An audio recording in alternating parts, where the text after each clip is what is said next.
तो जो भी मैनेजर्स होते हैं ऑर्गेनाइजेशन में, उनको अपने बिजनेस के इन्वायरमेंट को यानी कि अपने इंटरनल और एक्सटर्नल इन्वायरमेंट को समझना बहुत ज़रूरी है। क्योंकि किसी भी ऑर्गेनाइजेशन के सर्वाइवल के लिए या फिर उसके सक्सेस के लिए हर मैनेजर को चाहिए कि वो अपने कंपनीज की कैपेबिलिटीज़ को जाने, कंपनी की क्या स्ट्रेंथ है, क्या वीकनेस है, उसको समझें।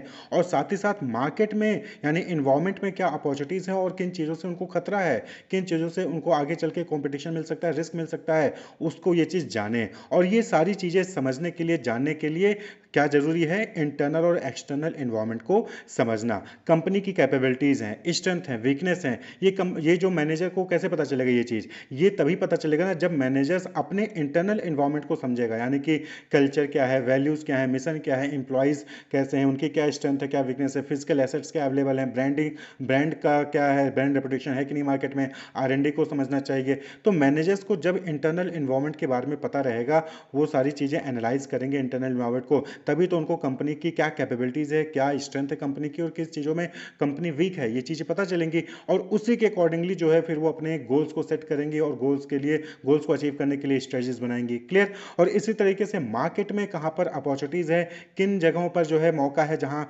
ऑर्गेनाइजेशन जो है अपना कोई भी प्रोजेक्ट लॉन्च कर सकती है, बिजनेस रन कर सकती है, फिर वो प्रोडक्ट बना के उस नीड को फुलफिल कर सकती है। तो अपॉर्चुनिटीज़ को और किन चीज़ों से खतरा है, चाहे वो गवर्नमेंट का रूल है, चाहे वो टेक्नोलॉजी में कोई अपडेशन आ रहा है, चाहे वो कॉम्पिटिटर से रिलेटेड हो, तो किन चीज़ों से खतरा है, इन चीज़ों को जानने के लिए मैनेजर्स को एक्सटर्नल इन्वायरमेंट को भी जो है वहाँ पर इवेल्युएट करना पड़ेगा। क्लियर।